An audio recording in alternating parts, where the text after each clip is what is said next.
রাসূল করিম সাল্লাল্লাহু আলাইহি ওয়াসাল্লামের প্রজ্ঞা ছিল অত্যন্ত প্রবল।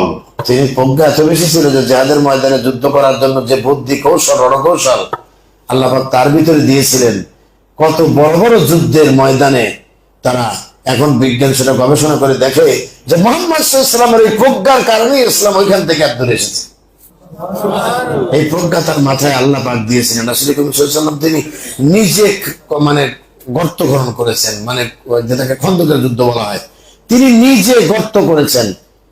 হঠাৎ করে নবীজির গায়ে থেকে চাদরটা পড়ে গেছেন। সাহাবী দেখেন যে নবীজির পেটের সঙ্গে অনেকগুলো কি যেন বাঁধা।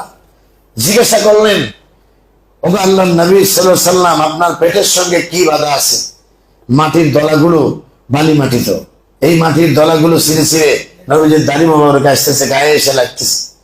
বলল, হুজুর এই পেটের সাথে আপনার কি বাঁধা? বলে, যুদ্ধের ময়দানে কি হবে আমার সাথীরা